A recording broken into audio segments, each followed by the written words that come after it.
emergency. Today on Rescue 911's, a young boy falls out a second-story window. Call 911. As soon as I saw him, I really thought he was dead. On Rescue 911.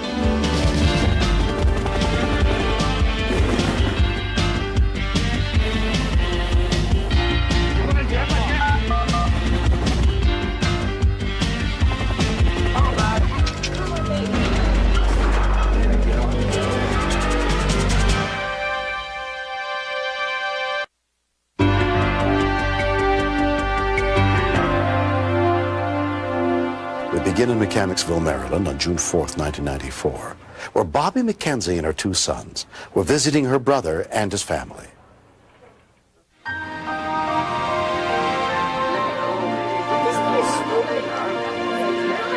Another family member there that weekend was Bobby's older sister, Georgianne Thornburg.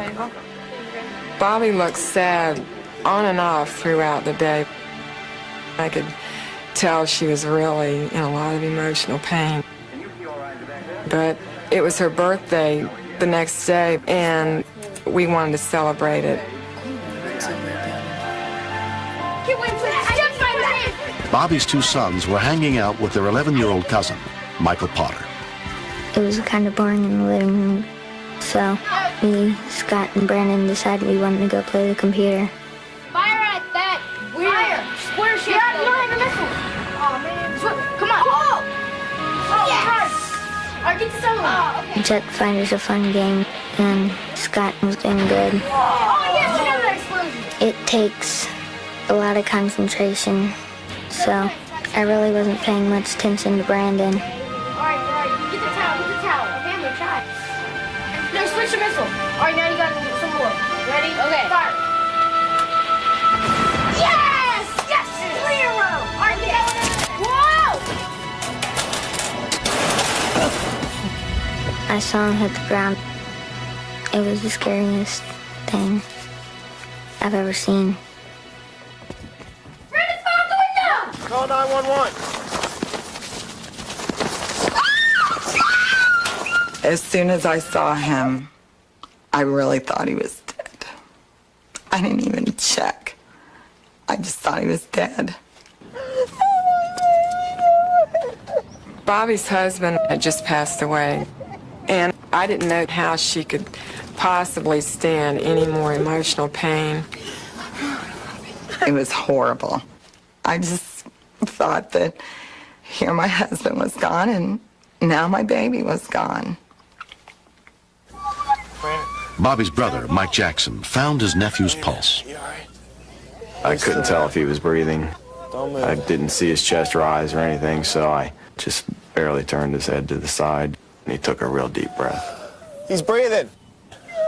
Brandon, you all right? He gradually regained consciousness, but he did say that his neck hurt. Brandon, just stay still, Brandon. I was terrified that he would be paralyzed. Okay. He kept trying to rise up, so I put my leg over his legs to hold him down. And I told him we're going to play a game to see who can lay here the longest without moving. We're going to lay here real still, buddy. No. My two children are really everything to me.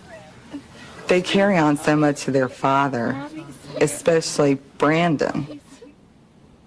He was the child that my husband wanted to have. He said, we need to have another baby, and this child needs to look just like me. So I couldn't even think about losing Brandon. He was crying real heavy for a while, and he just kept repeating, is this a dream? It was real hard to see him going through that. Just don't move. Don't move. The fireman.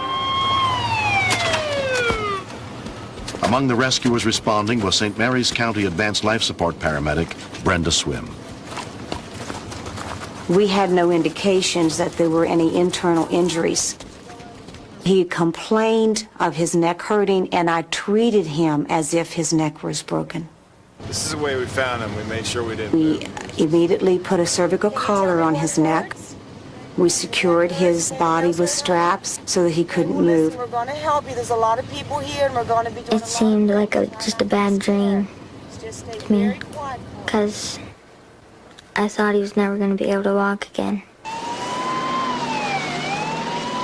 7-year-old Brandon McKenzie was flown by a U.S. Park Police helicopter to Children's National Medical Center in Washington, D.C., where he was examined by pediatric neurosurgeon Stephen Schiff. Here on the reconstruction. The CT scan showed what we suspected, that he not only had broken his neck, but that the bones were displaced. There's a broken bone that's here. He had one of the bones actually trapped in front of the bone beneath it. As you know, he's got a broken neck where one of the greatest concern was that he had an unstable neck, and any unusual movement of his head or neck could indeed cause paralysis of all of his extremities. Brandon, how are you feeling right now? Traction was used to try to realign the vertebrae without risky surgery. You've got a broken bone. When a day passed without improvement, neurosurgeon William Chaddock tried one last procedure. And it's going to hurt a little bit, but it won't last but for a minute or so, okay? By manipulation of the spine, and then after this I was able to rotate the we'll facet back into place. Hopefully that will take care of this problem. Now, how's that feel? A little better? Brandon's spinal alignment had been restored to a perfectly normal position. Brandon spent 8 weeks in a halo while his cracked vertebrae healed. The day that the doctor said that he could go back to regular activity, we came home and Brandon got out his rollerblades that he'd gotten for his birthday and never had on. He put them on and skated for 2 hours, and I practically had to drag him in. 9 months have passed since Brandon's fall. I was really impressed at how quick he bounced back. He's a special kid. He's a chip off the old block, really. He looks like his father, and he acts like his father a lot. Losing Greg was like the hardest. I mean, he was a great guy, and he was really good with Brandon. There's no way I could ever replace his father. But I try to be there as much as I can for him. My uncle is the coolest uncle you could get. I was glad that he helped me, so I wouldn't move my neck. Brandon's very, very fortunate. Many, many children who have sustained injuries falling from windows have very severe brain injuries, skull fractures. Many of them die. The tragedy of it all is that most of these injuries are preventable. One thing that you can do to protect your children is to make them aware that windows are not a safe place to play around. And a windowsill isn't a chair. We've got a small child that lives here too, and now when we have our windows open, we only open them from the top.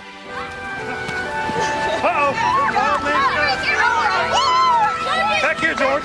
It's been the year from hell. I don't think I could have made it through this if it hadn't been for my family.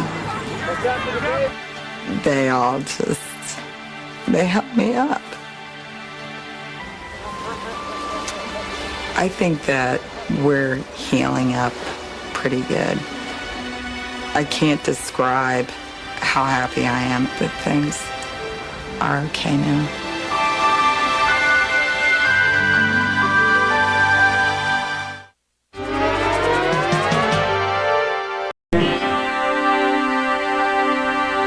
All parents fear having their children injured so seriously that they have to be rushed to a trauma center.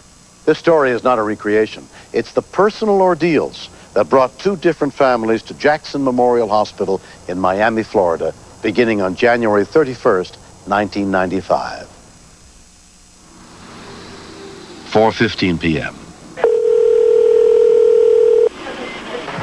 County Police Fire, you have emergency. 2120 on Street. My little cousin just got hit. Got hit by a car? Yeah, just got hit. Okay, we have police and fire rescue on the way. Tell him don't move him. He said, don't move him. Do not move him. You don't know what kind of injuries he has. We ran EKG on him, and At Jackson Memorial, the resuscitation team is led by trauma surgeon Jeff Livingston. It's an 8-year-old hit by car, positive loss of consciousness, some facial abrasions. Here. What's your name? Terrell. Terrell. Do you remember what happened, Terrell? No? No, I haven't. Okay. For a child, a small child, it's a very scary experience, and you need to try to keep them calm so you can do your job as quickly as you're able to. Just relax. How do you feel, Terrell? Do you hurt anywhere? Yeah. Where? Okay, baby. He had multiple abrasions on his face, on his arms, on his legs. Could we get X-ray in here, please? No, it's okay. There was a short period of time where his heart rate was a little bit irregular and slower than it should be. But the thing that worried me the most was the agitated state that he was in, and the fact that we weren't able to calm him. You're Taryn's mother? Taryn's mother? Do you know what happened to him? I heard an ice cream truck when I was in the next door. He must have snuck to the ice cream truck. Next thing you know, my other little boy came in. Mom called 911. Tara just got hit. We're going to go and take him to get a special x-ray of his head to make sure he doesn't have any injuries in his head. He's a lot more relaxed now, huh? Yeah. How'd you calm him down? Actually, worried me because he's a little too relaxed. We see a lot of kids come in after getting hit by a vehicle, and they have life-threatening injuries. What's your number? It looks negative just looking at it. The CAT scan showed that he didn't have any evidence of a severe injury inside the brain. He's got to be considered extremely, extremely lucky. It's cool. Hey, baby. You okay? Mommy not mad, okay? You love me? Love you too. Don't cry. You're gonna be alright. Okay? You still mama baby. You love me? You love your brother now? They love you too. February 1st, 4 p.m. County Police Department, you have emergency? What's wrong? The TV fell on the baby. It's blood coming out from his nose. Please, hurry. Please. Hello, ma'am. Hello? Yes, please tell me what's going on there. Her son is bleeding. I don't know what happened to her. How old is the baby? 2 years old, please. Send someone, please. Did he fall? He's unconscious. Please send an ambulance. 2-year-old Carlton Campbell is brought in by Metro Dade Air Rescue and put under the care of trauma physician Annie Chenbichai. What happened to this kid? He was dragging a TV set or pulling on the cord, and the TV set fell on top of him. When you see that there's some fluid coming out of the ears, you have to wonder, is this blood coming from his brain, or is this blood coming from a laceration on the outside? Okay, baby. This looked like it was coming from the inside, which would make you think he has some sort of skull fracture. It's all in the head. He's got blood coming out of his radius. Okay, thank you. Mom's outside. She told me, she was upset when she was talking to me. She told me it's just the head. TV was on a stand and he pulled it down onto himself by the cord? Or? It was on a bureau with the drawers, and one of the bottom drawer, he always pulls the bottom drawer so he could stand on it to reach the TV. So that what happened, he reached and everything just came crashing. So he stepped on the bottom drawer and everything tilted over onto himself? Tilted over right on. How big is the TV? The 19-inch. 19-inch. And it hit his head. That's what I'm worried about. He doesn't seem to be moving his legs. He's gonna vomit again. He's gonna vomit again. Where's the stuff? Neurosurgeon Robert Buchanan is called in to examine the young boy. You see him move anything? Yeah, he moved everything about Is that right, kid? I was concerned because he wasn't reacting to pain when I pinched his fingers or his toes. Because it was on every side of his body, it had me concerned that he could have sustained a spinal cord injury or had some sort of brain injury. I'm looking for blood, signs of acute bleeding. He did sustain rather severe injuries, fractures in the base of the skull, which is nothing operable. Most people who have this tend to do okay. Good news, yeah. The bad news is he's not really terribly awake.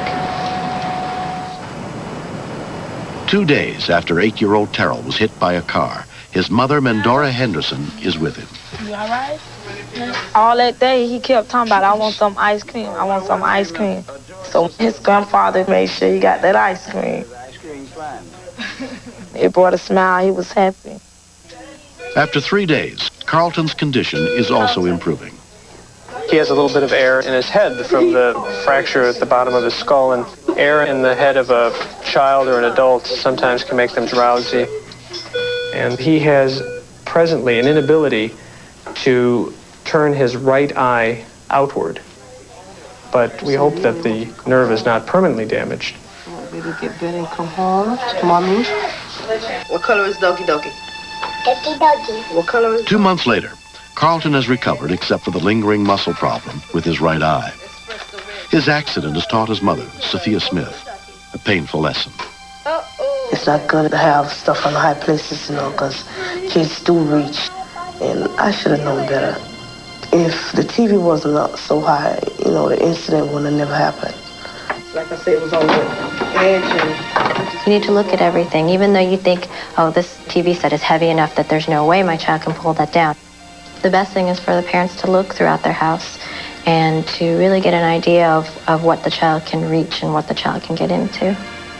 Today, we're going to be here to talk to you about bicycle safety and rules. Nursing staff from Jackson Memorial Hospital visit Terrell's second grade class after he's recovered as part of the Safe Kids Coalition. Grandma has given you some money to go buy some ice cream. What do we need to do when we run out toward that truck? What do we need to remember?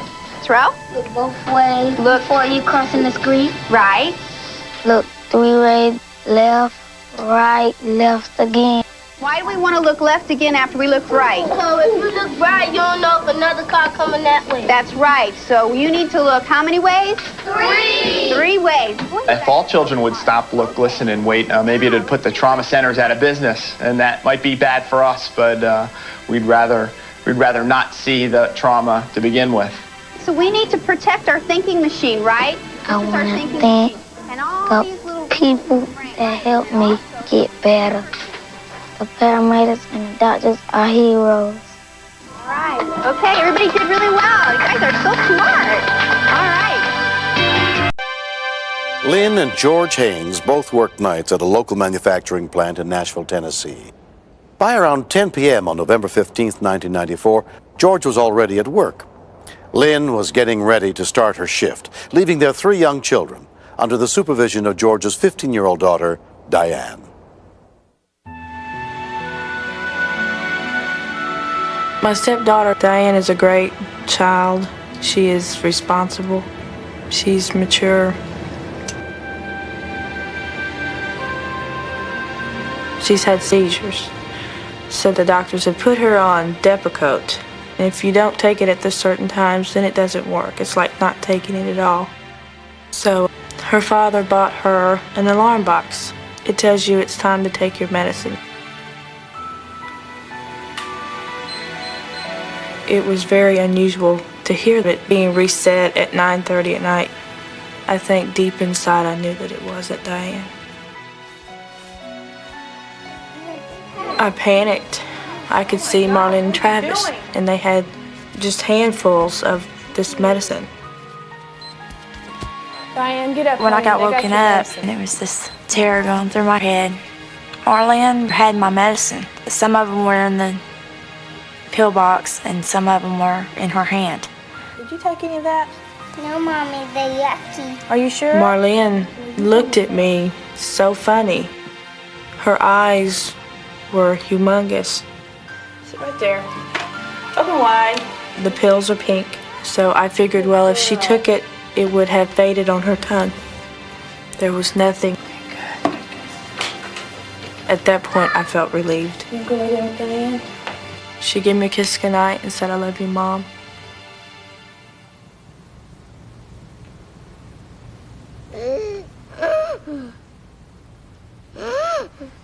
Around 4:30 a.m., 6-year-old Sean woke up. Marlene was making noises. She woke me up. It sounded like...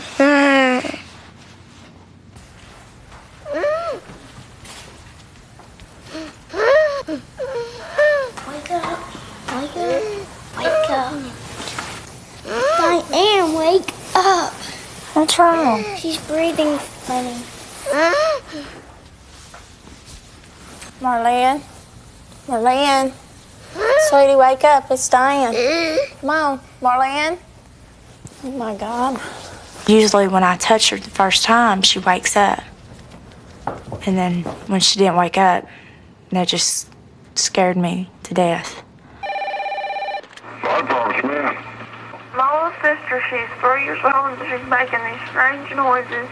When I went to pick her up out of the bed, she wanted to throw up, but she couldn't.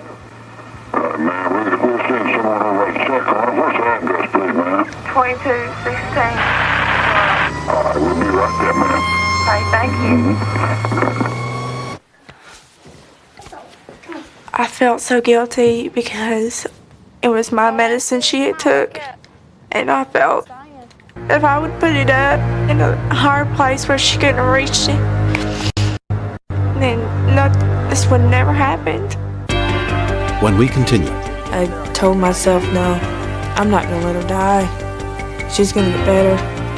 I could never imagine life without her.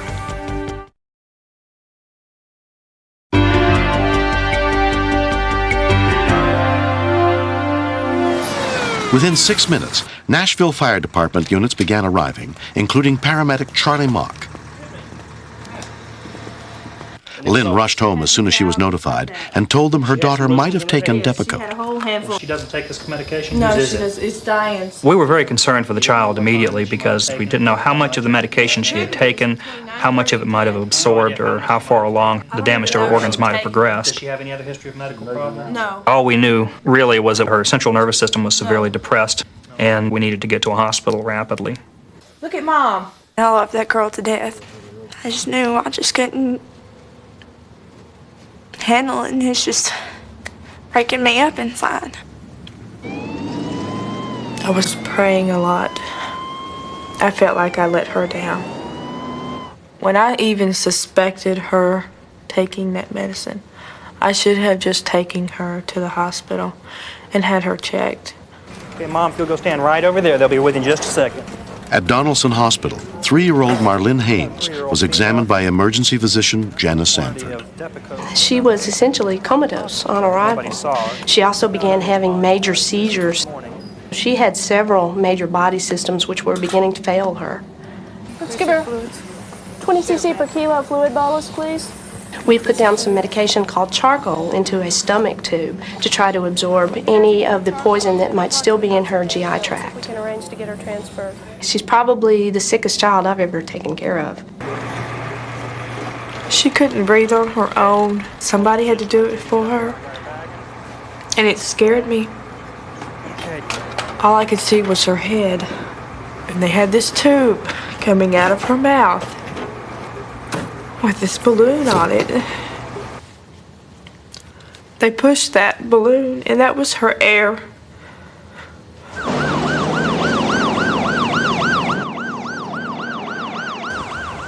Marlene was transferred to the Pediatric Intensive Care Unit of Vanderbilt Children's Hospital under the care of Dr. Jeremy Garrett. Her blood was found to have more than 10 times the amount of Depakote that would often be used for control of seizures.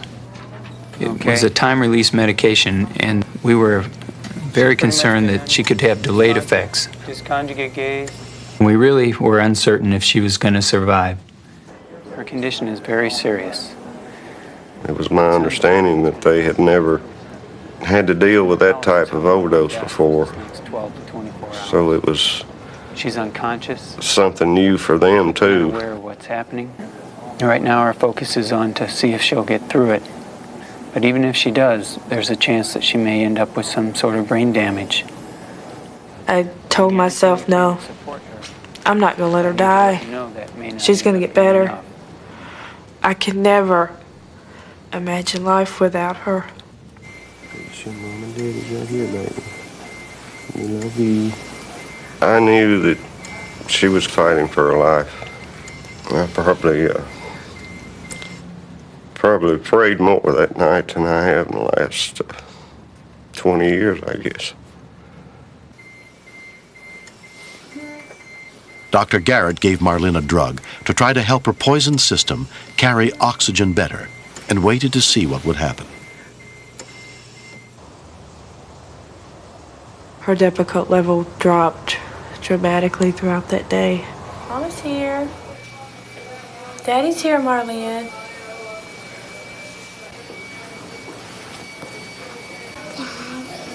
Hi, baby. There's Daddy's Pisha.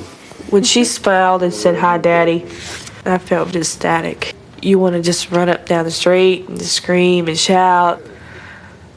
It's just a wonderful feeling to have her and to have her back the way she was. 2 months have passed since the incident. It says, touch the arrow to change computer words. When Marlene came back home, I just grabbed a hold of her and just thanked God that she was okay. Thank God she's here instead of up there with him. Say, is anybody home? Hello. We almost lost our child because of something that could have been prevented. The doctors had said if it would have been 15 minutes later, she would have died. Come on. A lot of pills are brightly colored and they can look like candy. It's very important that the parents keep the pills in their original child-proof containers and then keep them on a high locked shelf out of the reach of their children to prevent them from sampling some of the pills that they may very well think are candy. It doesn't hurt me. I love Mom, Daddy. When I look at Marlene now, I see a lifetime with her, and I am just so grateful to everyone. It knocks one down, Sean, every 5 minutes. One on each side every 5 minutes. I kind of felt like it was an awakening personally because it made me think about how much we take for granted. I believe that the greatest treasure we have on this earth is the children that God gives us.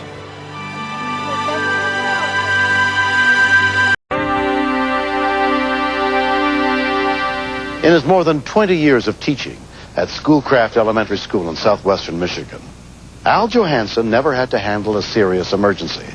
But on January 8th, 1993, while working playground duty during recess for the first, second, and third graders, he suddenly found himself with the life of a child in his hands.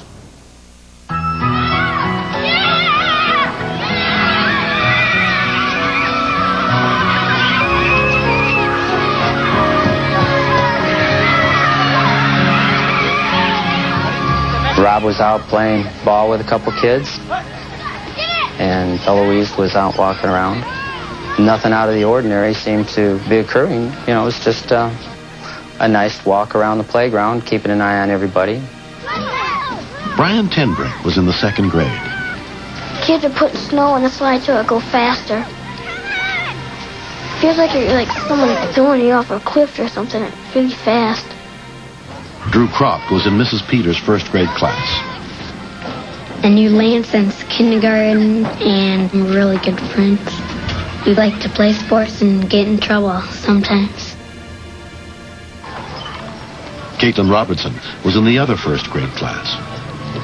I think Lance is a really nice boy. I think he's sort of cute. But I don't know if Lance has a secret crush on me. Teachers make us go one by one, so nobody gets hurt. It was Lance's turn to go. Next time I saw him, I thought he died. You guys playing? Yeah. Turn around here.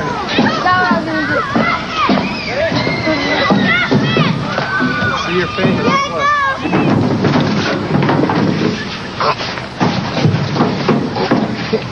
All of a sudden he stopped in a fast jerk. And he was trying to pull himself up, but he couldn't. He looked scared. I mean, like he saw a ghost. Brian comes up and says somebody's stuck on the slide. Let's go see. When I first looked over, I see somebody flopping. To me, it looked like a fish flopping out of the water.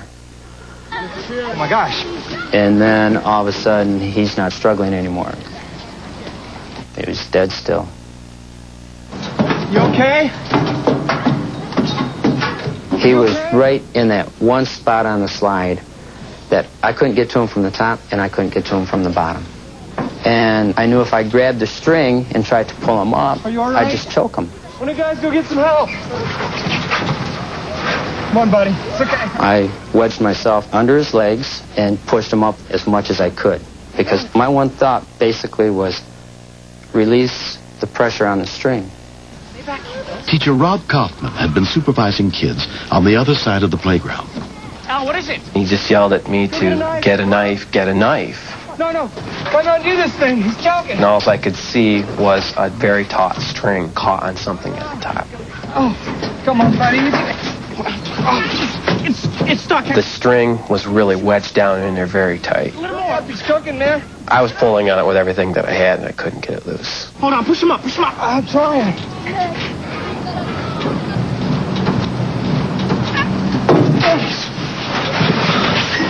The string was tight around his neck, and there was no response.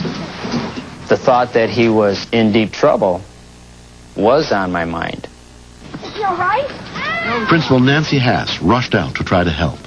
Al and I had to use both of our hands to get the string and the mask off because it was quite tight around his neck. Lance. He was bluish gray and he did not appear to be conscious.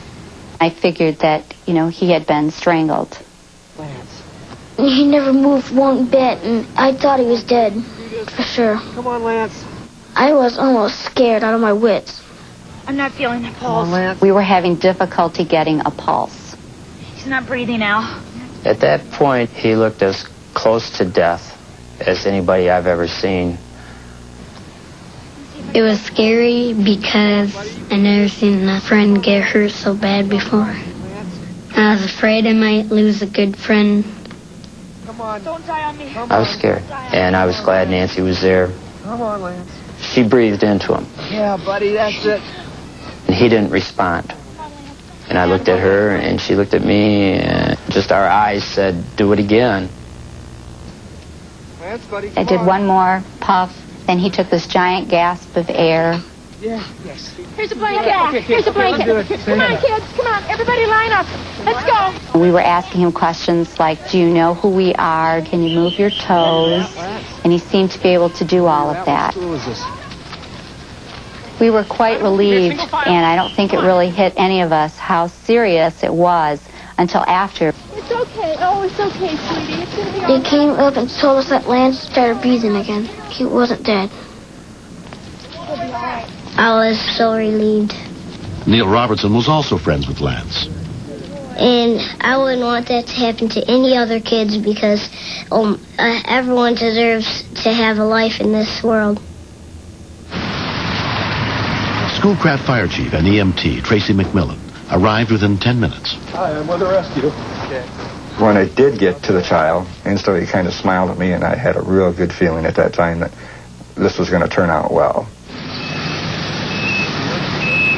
Anyone that deals with the public, deals with the children, should be trained in the art of CPR. It's quite a scary thought that had the teachers not taken the initiative to start the rescue breathing, we could have had a totally different situation, and that Lance might not be with us today.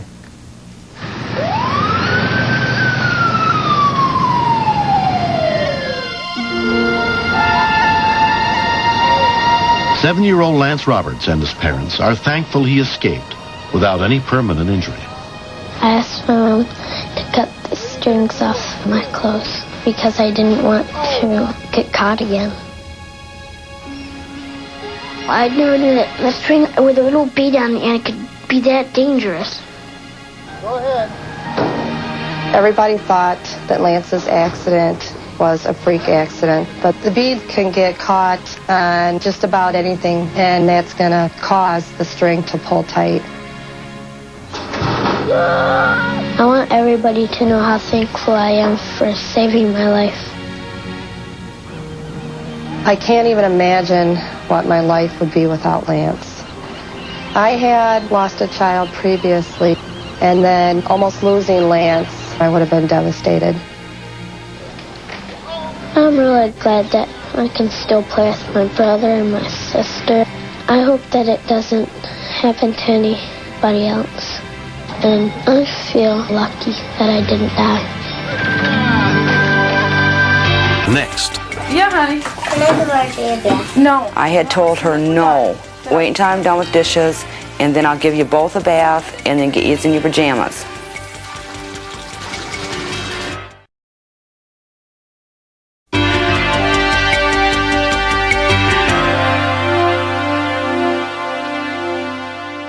On February 18th, 1992, in Clio, Michigan, Jackie Rose was home alone with her 3 young children, little suspecting the danger that lay waiting inside their own house.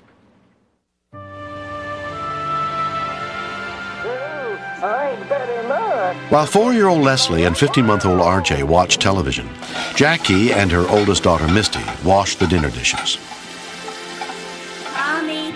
Yeah, honey. Can I do RJ a bath? No, honey, not right now, okay? I'm doing the dishes. And I had told her no. Wait until I'm done with dishes, and then I'll give you both a bath, and then get you in your pajamas. So when is your trip, Wednesday or Thursday? Wednesday. But she loves her brother, and she tries to play mother hen with him. I tested the water and it was too hot, and I went to turn it down, and I accidentally, my hand went the other way.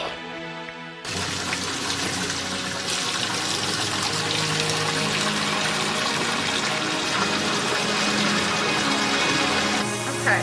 Did I sign that? The next thing we knew, Leslie was screaming. Go check on him. I ran in the bathroom, and RJ was sitting in the bath water, and it looked like toilet paper floating in the water, but it was really his skin. I learned that you never touch burns because you never want burns to get dirty, so I didn't touch them. Mom! What's wrong? It looked like his body was very raw, like there was no skin. When he didn't cry, I thought he was gone. A basic life support CM ambulance was immediately dispatched.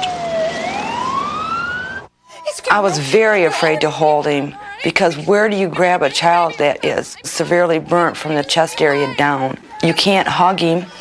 It just didn't look like a little boy anymore. Just hang on to him because hold on. Jackie called her best friend and next-door neighbor, Robin Miller, for help. Misty was holding him. She looked at me with such desperation in her eyes that I took the baby from her and looked at him. The ambulance is coming, right? They're coming. I just picked him straight up so I could see his face. You really didn't want to look at the rest of his body. You wanted to concentrate on his face. The first rescue unit arrived within 3 minutes, including EMT Peggy Riddell. Help's coming, honey. The minute we saw the baby, we knew there was no time for assessment. We've got to go. He had lost so much flesh and so much fluid. We felt we could lose him at any moment. He looked up at me with these big, beautiful eyes, sort of saying, "Help me." We are going to meet with a paramedic, though. The danger of infection was monumental. I have to get that towel off him. We immediately put him in a burn sheet, cooled him down with a little saline, placed him in oxygen, and off we went. Nice and slow. He's gonna get you there. Come on. Touch him very carefully. I kept telling him what a brave little boy he was. He likes to call me Ra. I kept saying, "Stay with Aunt Ra. Stay with Aunt Ra. You're going to be fine. We're going to get you there. We're going to take care of you. You're going to be fine." They stopped to pick up paramedic Paul Wallace, who was trained in advanced life support. Hey, let's go. What you got? 3rd degree, 90% shot. When I got into the ambulance, I opened the burn sheet and I see that he's got to be burned probably 75% of his body. Okay, what do we got back here? A critical burn is the hands or the feet or the genitalia. He's got them all. He's got them all. There's no way this kid's going to live. 15-month-old R.J. Rose was taken to Hurley Medical Center, where a trauma team was standing by, led by emergency physician Margaret Conze. One of the initial and most serious problems is fluid loss. Because the skin barrier is lost, the fluid loss is tremendous. And if fluid is not adequately replaced, the kidnees will fail. Some bad news to tell you about Randy. RJ's father, Randy, joined his wife at the hospital as soon as he learned what had happened. More than 50% of his body. They just kept saying, all you kids can do is just pray for your son, because as bad as he is burned, we don't think he's going to make it through the night. And I ran out of the room, just crying.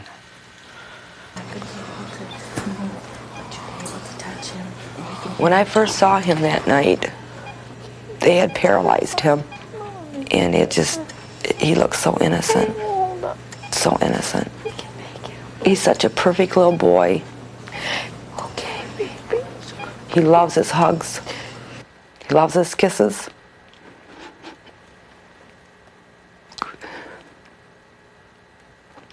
I just had to pray that he was going to be okay. Somehow, RJ managed to survive the night. He spent the next 4 months in the hospital. Go turn around and bring it back. Bring it back, Mom. Come on. In the 2.5 years since the incident, he has undergone a series of skin grafts. I think that RJ is a very lucky child. He will require more corrective plastic surgery, but he eventually should be able to lead a fairly normal life.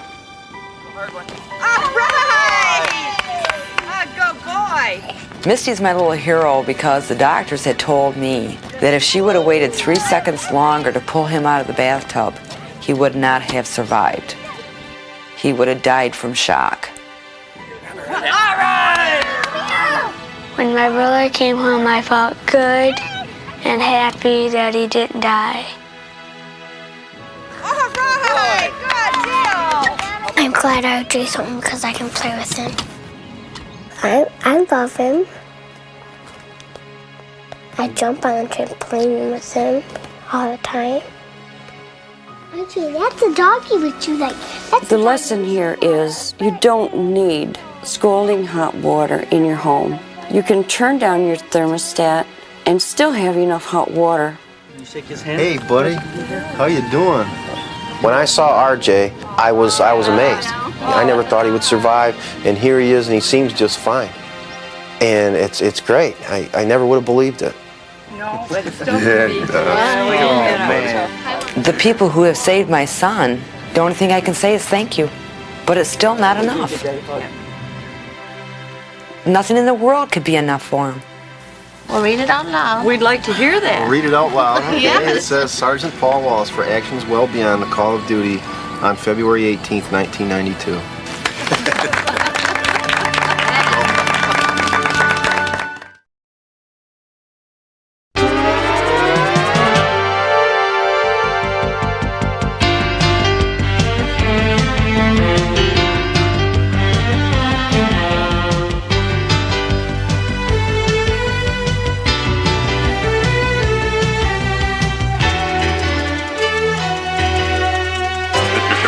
Step out of the car, please.